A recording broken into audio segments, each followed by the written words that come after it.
All right, in this recording, we're going to talk about the pharynx and the esophagus.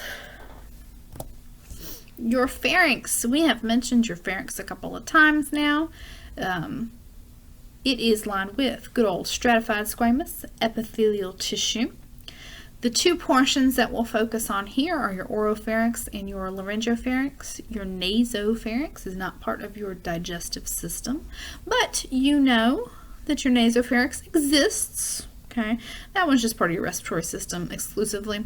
Your oropharynx and your laryngopharynx, okay, or your hypopharynx. This is one of those dual sections for both air and food. Your oropharynx will take the food that we have just swallowed. It will pass the food along onto the laryngopharynx before it enters the esophagus. The oropharynx, we can also see in this region your palatine tonsils and your lingual tonsils. Don't forget that your tonsils are part of your lymphatic immune system. They are responsible for helping trying to get rid of any kind of foreign particles that we might have ingested. Okay. The laryngopharynx is really just part of the tube. Okay, we're going to swallow food, we're going to take it from the oral cavity, down the oropharynx, down the laryngopharynx, onto the esophagus. Okay. Now, let's talk about swallowing. Okay, we know what is swallowing. Science knows it as deglutition. Okay. I know, we got to have science words for everything, y'all. But this is a multi-step process. Okay, it's going to take the bolus of food that your mouth and your tongue created, and we're going to push it from the oral cavity down the pharynx through the esophagus onto the stomach. And we've got two main phases, your buccal phase and then your pharyngeal esophageal phase.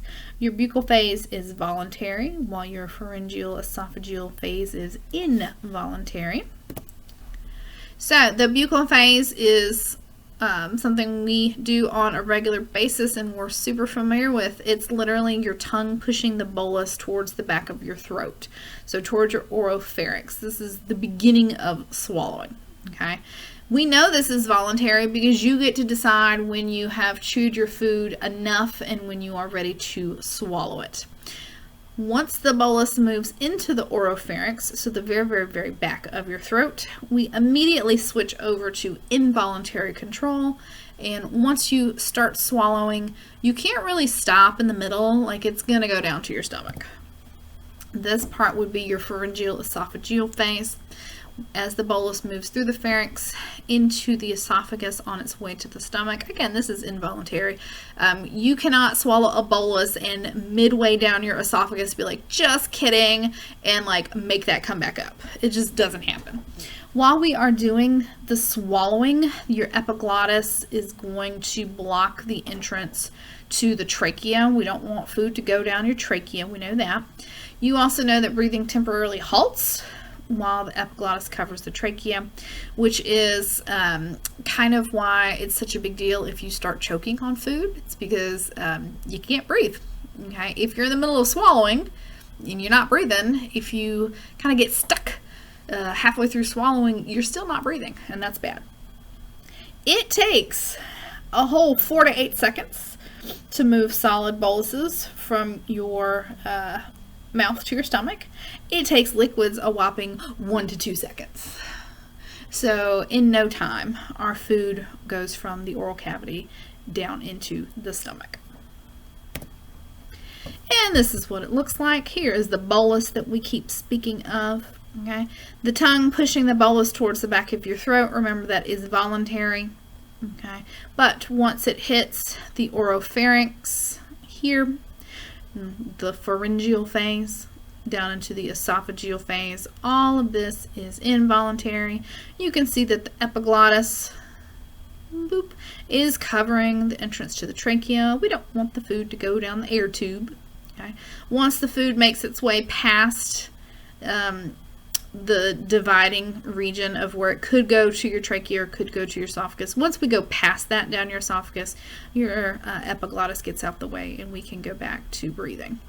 Remember, this whole process takes anywhere from 1 to 8 seconds. Okay.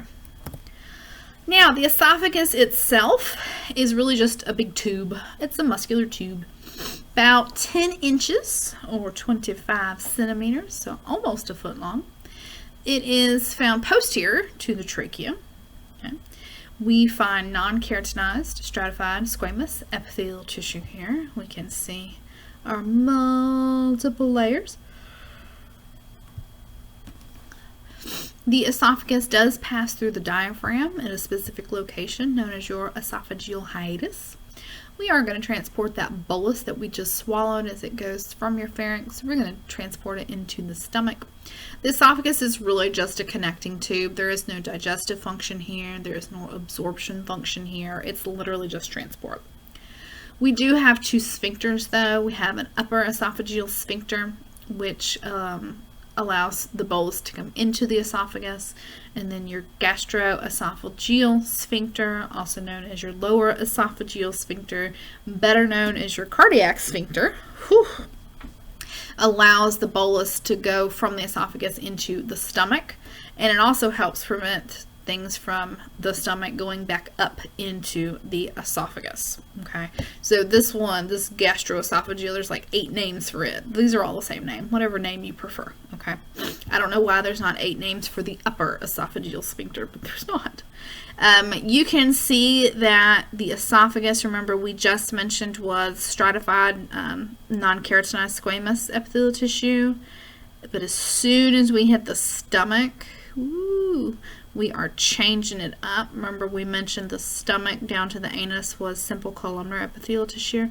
So I really like this picture. I think this is a really great picture to see that instantaneous change.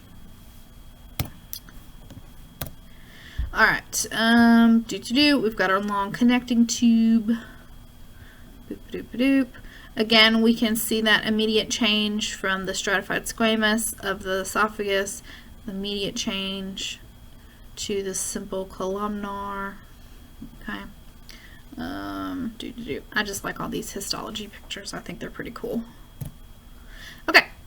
Things can go wrong. You could suffer from a hiatal hernia, which basically means the top portion of your stomach is pushing up into your thoracic cavity. So normally your stomach is all below your diaphragm. Here you've got a little bit of your stomach pushing upwards, okay, which also means that some of those gastric juices that usually have a hard time going back upwards, now they don't have as hard of a time. So this could lead to GERD, which is gastroesophageal reflux, sometimes known as chronic acid reflux, better known as heartburn. Okay. This can lead to stomach ulcers, where the acid from the stomach is basically just eroding the esophagus. You can see this this ulcer right here. All of this is bad. This is just really uncomfortable. This can cause major problems if you like literally rub a hole or burn a hole through your esophagus. So make sure you go see your doctor if you need to. Now we have to regulate how quickly or how slowly things move through your digestive system. And your nervous system and your endocrine system work together to help regulate motility. We have mentioned the enteric nervous system, or your ENS. Remember, your enteric nervous system is part of your autonomic nervous system. Okay, the ENS is self-contained. Okay, and it works from the esophagus all the way down to the anus. Okay, the functions, okay, of your digestive system are stimulated by the enteric nervous system. These are usually called short reflexes because the pathways are just confined to the local neurons themselves. We're not sending information all the way up through your spinal cord to your brain or anything. Okay.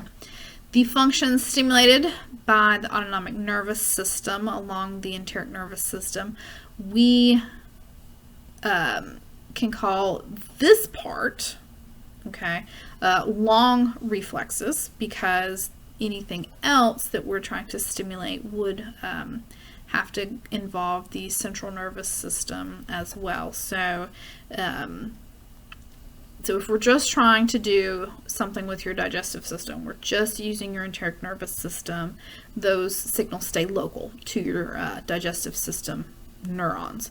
But anything else that we want to stimulate with your autonomic nervous system, so I don't know, if we want to fiddle with your heart rate or your respiratory rate or something, those are long reflexes, because now your brain and spinal cord are going to get involved. Okay, so that's kind of the difference there.